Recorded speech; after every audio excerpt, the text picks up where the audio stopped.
I need to a page, introduce our executive director, Liz Moore. Thank you for being with us.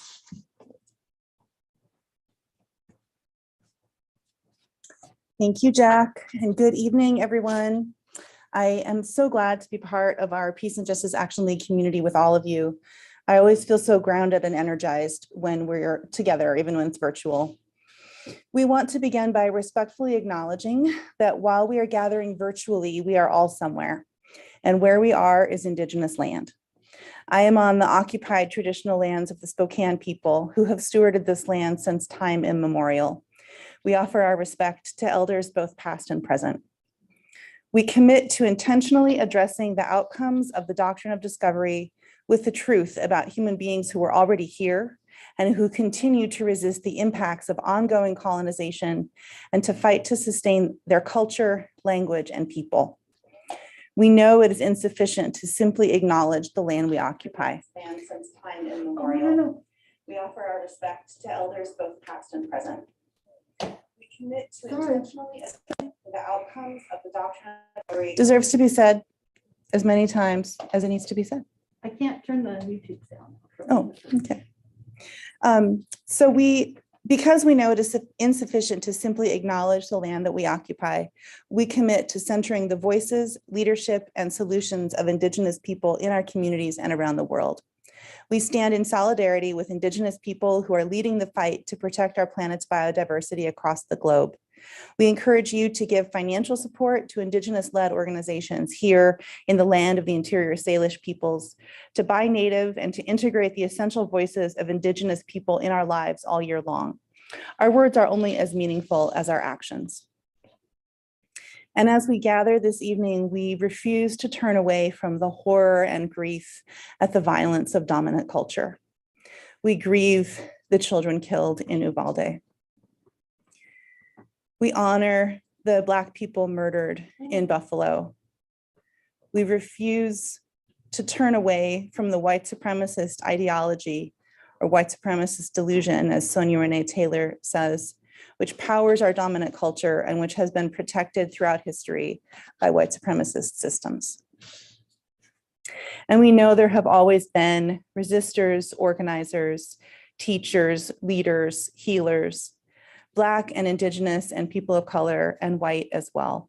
We ground ourselves in this long vine of the lives of people who, as Prentice Hemphill calls us to do now, have sought to regain access to humanity, to aliveness, and to our earthling family with courage and sturdiness. Our theme tonight is solidarity, building a just future for all of us. In the midst of everything, what I do know is that the way to a just future for all of us is through the path of proactive solidarity, where we don't pretend everything is okay and we don't believe this is how it has to be, where we seek out ways to show up for each other and we seek out ways to unlearn our conditioning that upholds male supremacy and white supremacy delusion and keeps us separate. We all need and long for true community, justice, and peace, a just future for all of us. And the only way to get there is together. In our Peace and Justice Action League community, we know everyday people can accomplish extraordinary things together. Our theory of change shows in the practice of our members and partners who collaborate in committees and coalitions to identify shared goals, develop strategies, mobilize through collective direct action to educate and pressure policymakers to see the light or feel the heat, to win policy change and to shift power. PJALS builds cross-racial, intergenerational, all-gender, rural-urban, bottom-up movement centered on the leadership of impacted people.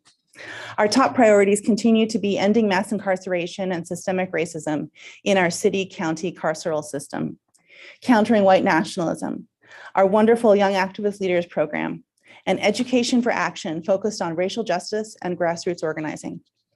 We are organizing in multiple ongoing pandemics of COVID, poverty, violent and political far-right resistance, climate crisis, and structural racism. We face a tremendous resource differential when we take on the criminal legal system, the fueling of white nationalism by politicians and the reactionary rich, and the political and cultural structures of militarism and imperialism. Nationally and locally, certain politicians exploit racist rhetoric to divide and distract, while they rig government and the economy for themselves and their big money donors. They get richer, we get poorer, and the power of government is turned against communities of color. Spokane County is contested territory. We're in struggle over who belongs, who's worthy, who's seen as a threat, and who deserves to be safe. And just under the surface, that's all about race and class, two topics we're conditioned to be silent about. In our new program, Building, Organizing, Leadership Development, or BOLD, we're breaking the silence, diving in together, and reaching out to invite more people into community and coordinated action, because we know we can fight back and win. When we come together to reject racism as a weapon of the reactionary rich, we can make sure that the government works for all of us of every race and color. Going forward with all of us together is what will make this possible. On that note, I'd like to thank the table hosts who brought us all together. Thank you so much. I'd like to thank our really fantastic staff team who've been working so hard to make this event happen, particularly our development director, Charlotte, who you can't see behind the camera. And again, thank you all for joining us this evening. And now I'm honored to introduce our keynote speaker. Dr. Alfredo Carlos is the interim director of Chicanic Studies at Eastern Washington University and a former faculty member in political science at California State University, Long Beach. He's also the founder and director of the Foundation for Economic Democracy, an organization that promotes democratic worker ownership of businesses and community ownership of land and housing. He grew up in the Los Angeles, Long Beach Harbor area in an immigrant working class family and community, which has informed his education and given him purpose to struggle for economic and racial justice in solidarity with working people trying to live in dignity. He holds a PhD in political science from the University of California, Irvine, where he specialized in the fields of political economy and American racial and urban politics. He earned his MA in political science from California State University, Long Beach, with a focus in comparative politics and international relations, and has a BA in history and Chicano studies from the University of California, Santa Barbara. He is the co-author of The Latino Question, which was named Best Book in Latino Politics in 2019 by the American Political Science Association. Dr. Carlos, thank you so much for joining us tonight.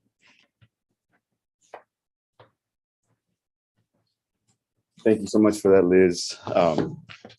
As I mentioned to Liz the other day, when people read my biography, it always leaves me a little humbled. You know, it's sort of a mouthful.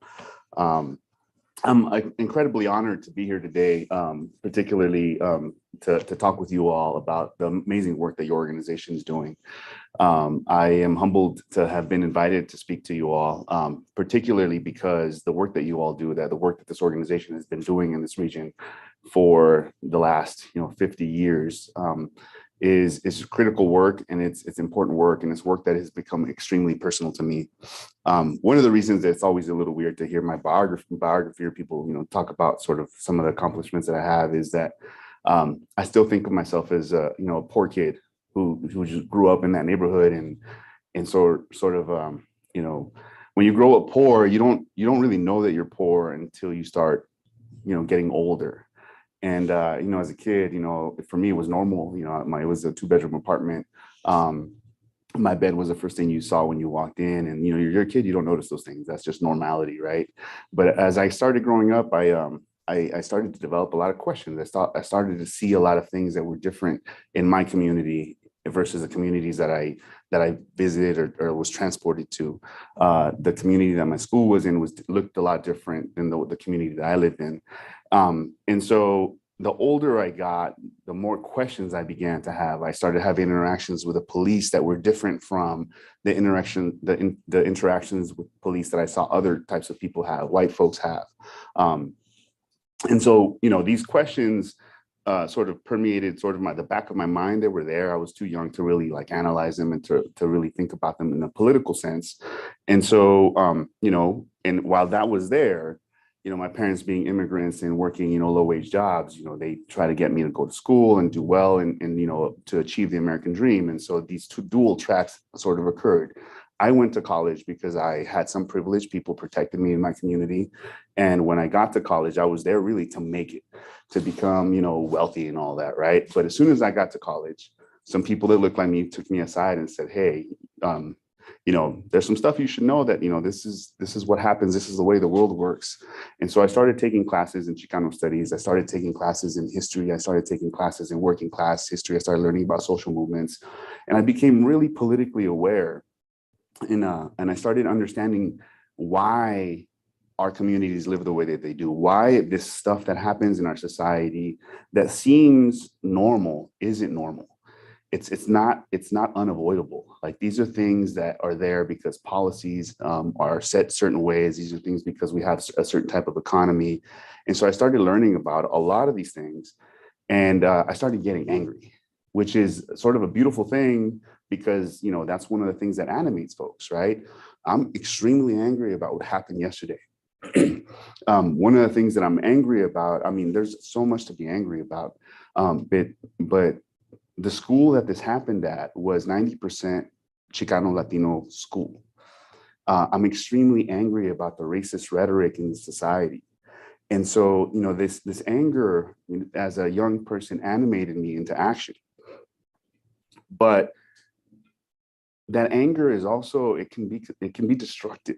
And so I needed to find like a different thing to animate me, right? Like, it's not just the anger. And so as I was learning about all these, these historical atrocities, the history of, white supremacy in this country, of colonization, of, this morning I was teaching about, primitive accumulation in the Southwest and super exploitation of Mexican workers and how the Southwest is transformed by, these workers. And so I was talking about that.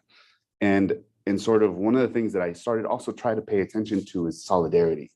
And so I think it's very, very important and pressing. And I love the title of today's sort of, program, Solidarity and Building the Future, because anger is a good starting point to get you active. And we want to make people angry enough to get them to do something. But in order for us to sustain this, as a lifelong activist and social justice person, it's also important for us to find the joy and the struggle and the beauty in our movements. And so solidarity for me really has become the thing that I strive for. How do we work with other people to sort of collectively build a better future?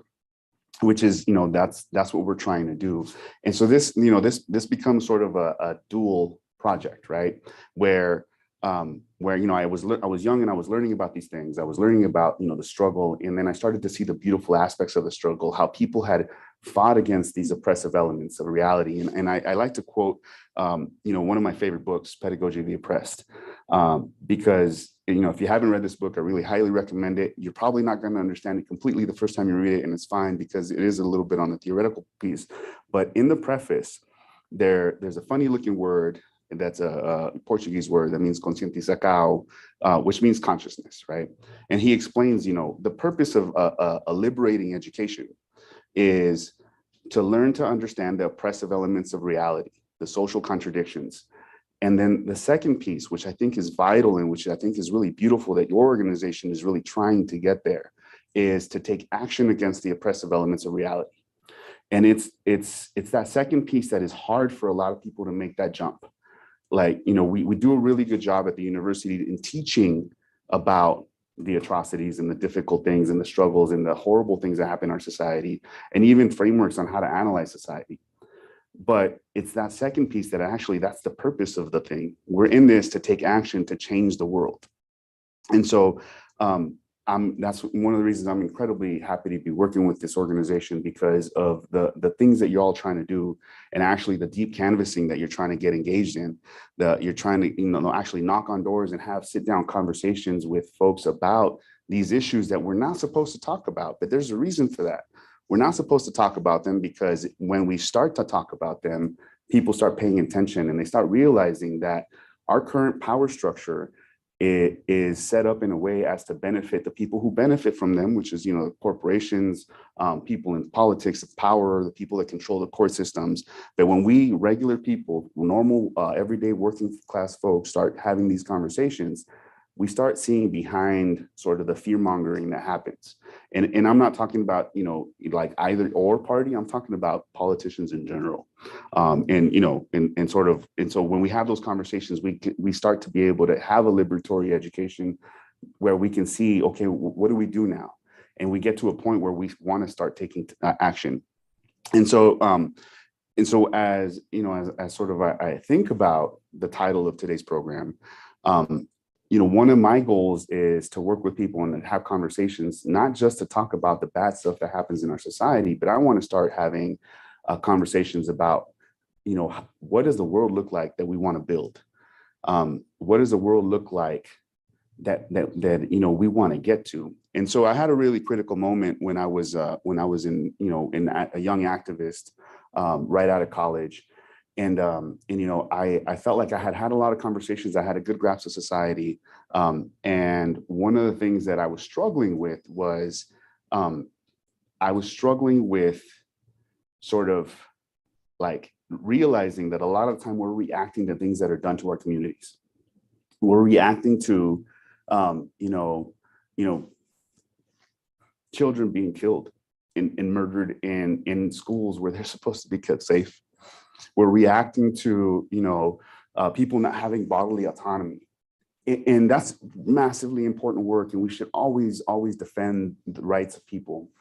But I felt that we weren't having conversations about, like, you know, when we have time, and it's hard, that's on purpose, right? They want to keep us busy with that, so we don't ever envision the beautiful worlds that we can develop if we had the time and the creativity to be able to like actually construct them. And so I was having this hard time moment where I felt like, you know, for a long time I learned this stuff and I was being anti-racist and I was being anti-capitalist, and those are important things to be. And anti-sexist and, you know, anti-homophobic, and, you know, and so like that's important. We have to defend our communities. But I wanted to get to a point where I wanted to start having conversations with people. Well, what does it look like? Right? What does a world look like that educates our children and protects them and keeps them safe, not just so they can go to school to become future workers, not just so they can go to school so they can learn how to better sell their labor power in the market. I wanted to have conversations about, you know, how do we find, you know, beauty and joy in life? You know, how do we stop hustle culture?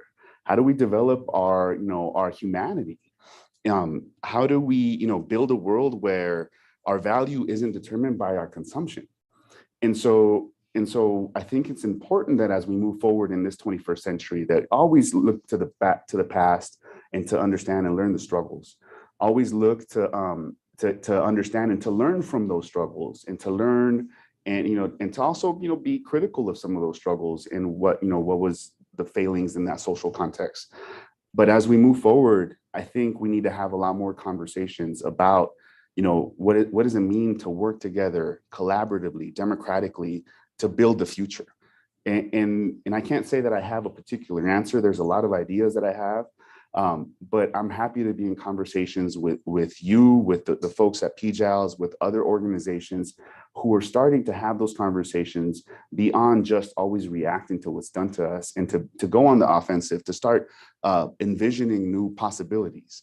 And that's why for me, the word solidarity is really meaningful.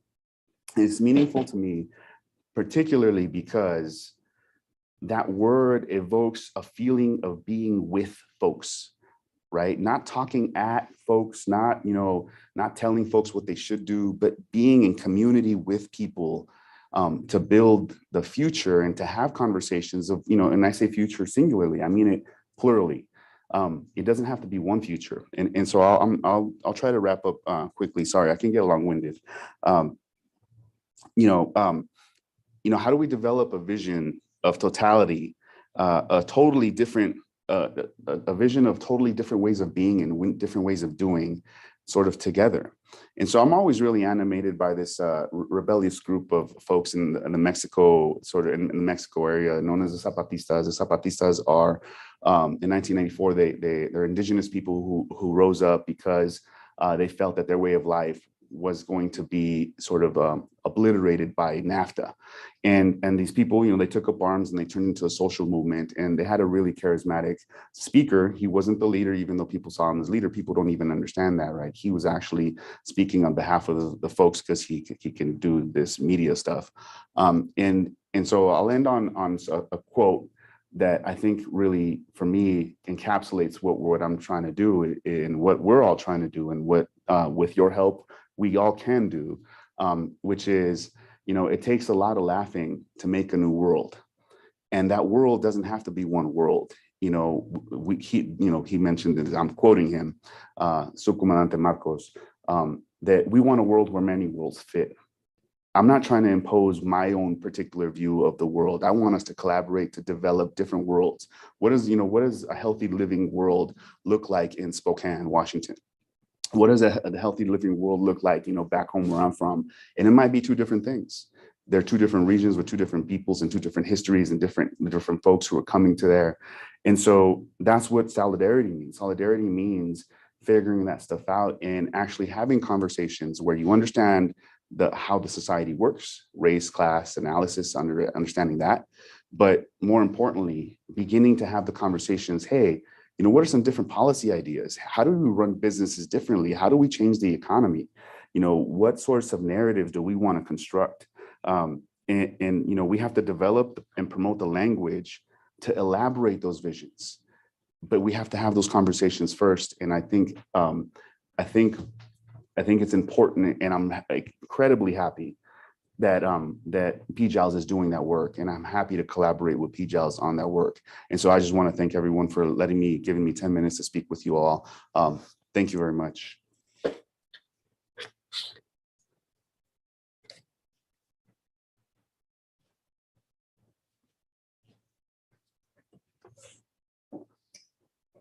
Thank you, Dr. Carlos. We appreciate you sharing your story and time with us today. Next up, we are actually going to, now that we've heard some thoughts on solidarity from our keynote, I want to invite people to watch the video that we've got highlighting some of our members reflecting on what solidarity, building a just future for all, means to them and time with us today.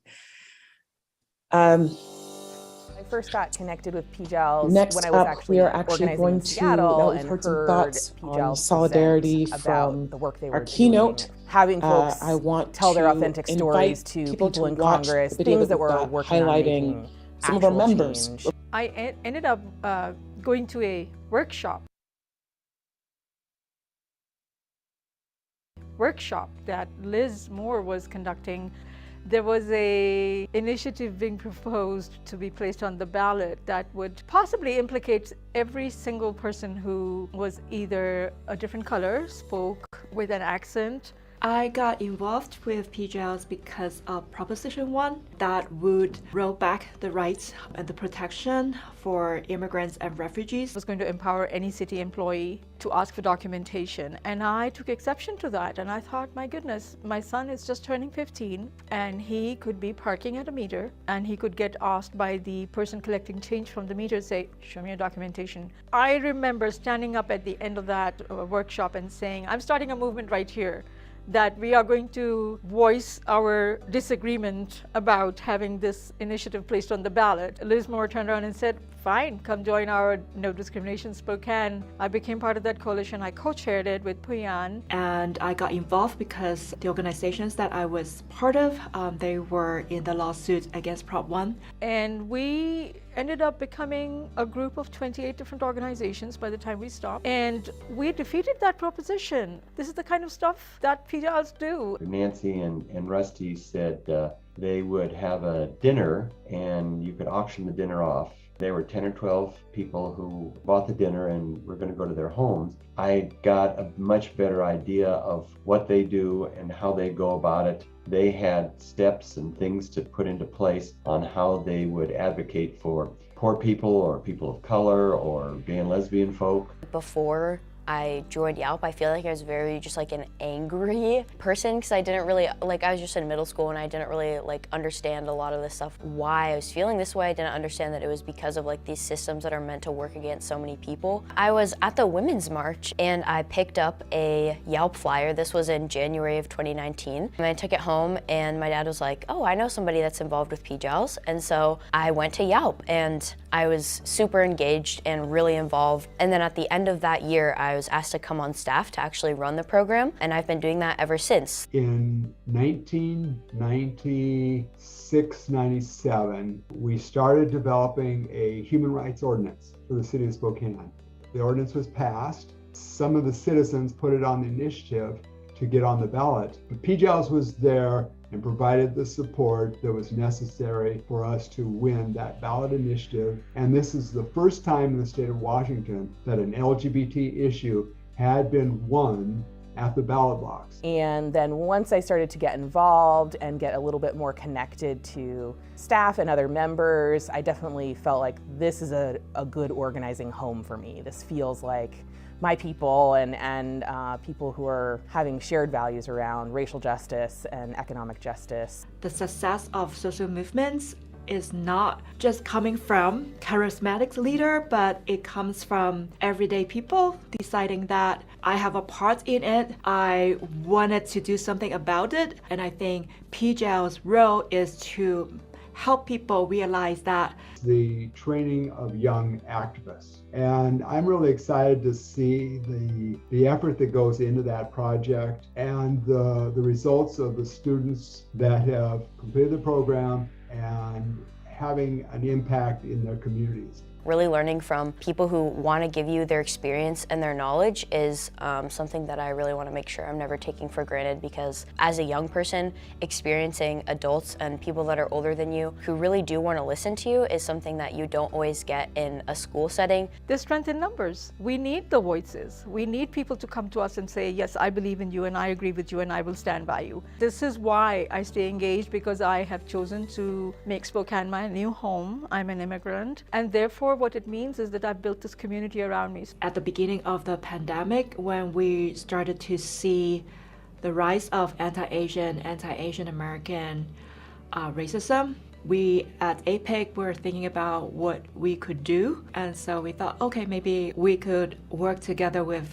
PJALS to offer bystander intervention training specifically about the anti-Asian racism. And I think we were actually one of the first organizations, PJALS and APIC, to offer that training before. Two small organizations in Spokane, we were taking the lead. Solidarity to me means when we have each other's backs across issues. It means pushing myself when I'm uncomfortable. Where we stand together to jointly meet the needs of everyone. Supporting the people who are already making that change and who have laid the foundation for you to be there. Lending them your voice and your vigor and your enthusiasm and your heart. I think it takes a lot of self-reflection because we are part of the system. We have inherited part of the power hierarchy and how it affects the way that we work together. A just future for all means that we all have established every individual's worth. A community or a world where everyone is thriving,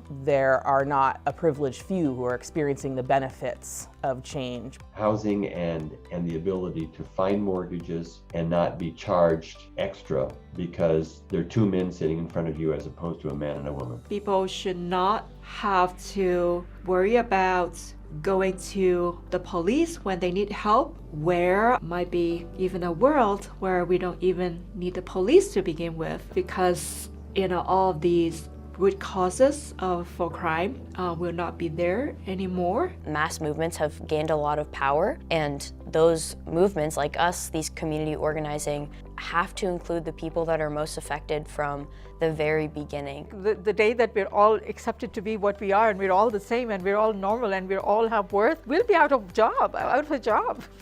That's what it's going to mean for PJALS.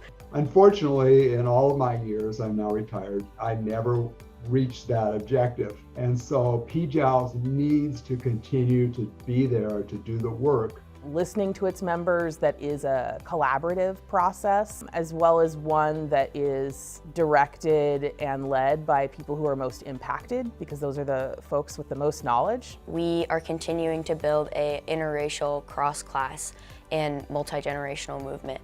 While we are working towards all these injustices, inequities, we have fun in the process, and I think that is very important. I do think of joy is a part of the resistance.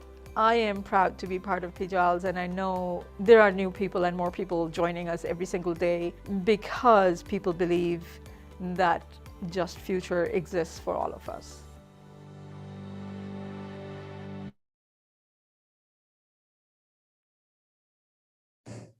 Thank you, Nagmana, Corey, Dean and Michael, Sarah, and Puyan for your reflections on our theme today. What does solidarity, building a just future for all of us, mean to you? To those of you joining us online via Zoom, please feel free to answer that question in the comments.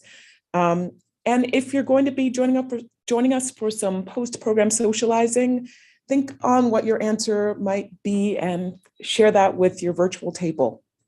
I'd now like to introduce our final speakers, Pastor Walter Kendricks and fellow organizer Ivy Pete.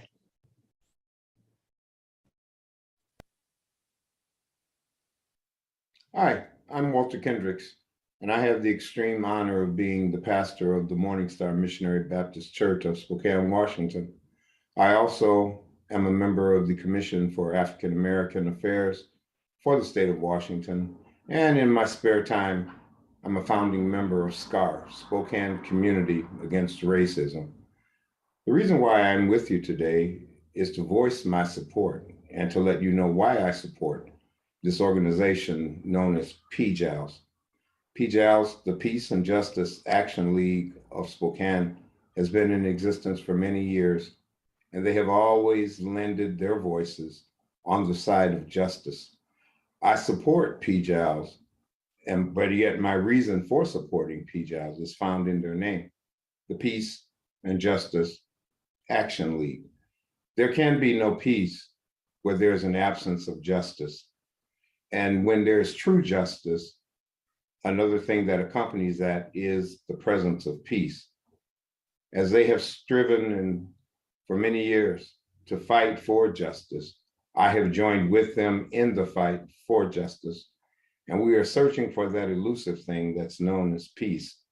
There can't be any peace as long as we subjugate and oppress our neighbor, no matter who they are, no matter what they look like, no matter what their preferences are. It doesn't really matter. In my training and in my mission, I am a Baptist pastor, and I believe that God created all of us. And I believe that all of us are a reflection of the Creator. And that's the main reason why I support PJALS, because they are there for peace. Not only that, they put themselves on the line in search of justice. And so a good question to ask yourself is, if you're not a member of PJALS, why aren't you? They are a worthy organization with very strong and dedicated leadership. Join with me in our support for PJALS here in Spokane. I love y'all, and I'll see you somewhere out in the community. See you soon.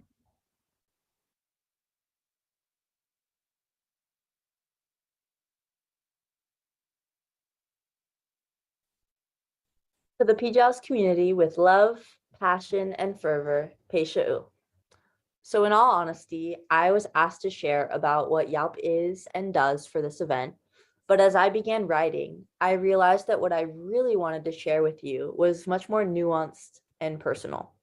So yes, encourage your young folk to sign up, those who are passionate and curious and justice-minded, but I'm not going to push super hard or argue you into it because we all know how that goes with activists. And instead, I would like to share what YALP has done for me. Now, I'm less than 3 months away from embarking on the next phase of my education and what is truly my life's work, building a just future for all of us. Now, what does this mean? Well, being the scholar that I am, I went to Google, and the word just means morally right and fair. So in order to enact lasting community change, youth who are directly impacted should be raised to the microphone, taught the skills necessary to be activists for long-lasting positive impact. And PJALS understands the value in young voice, not because it's the trendy thing to do, but because we have been doing so, the right and just thing, since the very beginning. Building the next generation of activists and leaders equipped with the skills to handle any situation of injustice is our job. And let me say, we rock at it. Being involved with PJALS and the Young Activist Leaders Program has really strengthened my ability to speak powerfully, to educate others, and to inspire youth. So perhaps unknowingly, you've championed an entire movement of young people to put aside their fears of not being heard, not being seen, and of not being valued and legitimized because they are young. You have enabled them to act. And Peisha'u to all of you, because PJALS knows that this is right and this is just. And this is how we build intergenerational solidarity in pursuit of doing the right thing for all of us. I can still remember the feeling I had as I'd make my way up to the 3rd floor of the Saranac building every Tuesday night. It was hopeful and it was heavy because I knew even at 14 that the learning and knowledge we would acquire could one day change the world. And this program continues to serve as an inspiration and launchpad for youth. There are young activists all over the region who have been inspired by YALP to take action. Some have formed clubs, others staged strikeouts, walkouts, sit-ins, you name it. Some have gone on to study justice work in higher education. And point being, this work is powerful and has resounding impact on those who go through it. And a couple months of presentations, discussions, actions, and studying can really do so much. And I'm ready to continue working across the country to make sure that one day, maybe not even my lifetime, there will be a just future. And let me tell you, this may be one of the biggest lessons I've learned from YALP, is we don't just do it for those we know or those on this planet. Activism is the pursuit of justice for all of us, our ancestors, those silenced or unheard, and for our relatives yet to be born, because this is important. And this is right. And I'm incredibly proud to have been part of this organization, and I will be eternally grateful for your gift. So once again, encourage your young people to join us, share the social media posts, and keep the conversation going because we can do it together.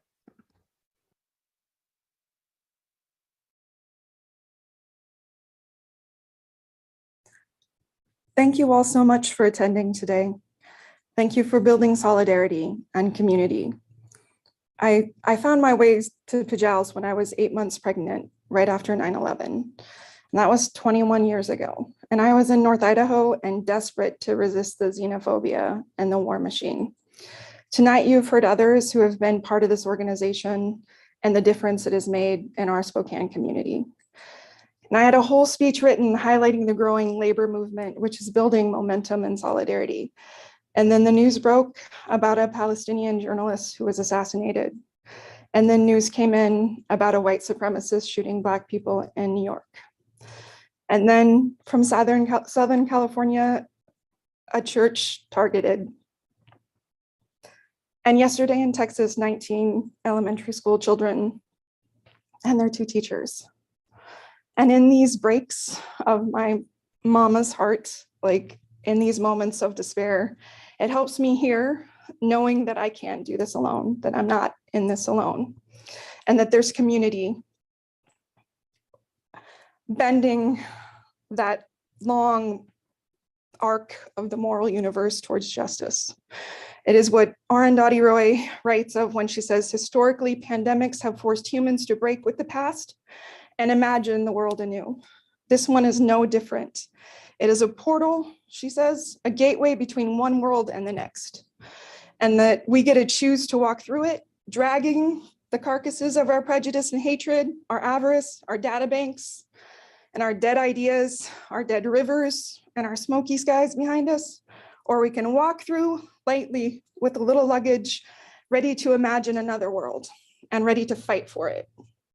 And for more than 40 years, the members of this people-powered movement have been fighting for it, imagining other ways and other worlds. And today, here in this time and space, in this moment, we have the opportunity to connect across class, across race, across gender, and geography. We are at a critical moment in every sense, and we, the everyday people who can and will make communities work for all of us. This is our moment for solidarity. And all of us are needed. So today, I ask you to give what you can. I ask if you're given the PJALS, like stretch just a little bit. I pledge today that I'm going to stretch. I'm going to do $100 a month for the next 5 years to PJALS. And I challenge you to do what you can. There's no gift too little. There's no gift too big. But we need you. We need you.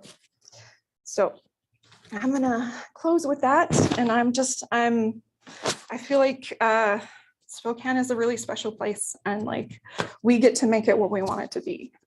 So thank you.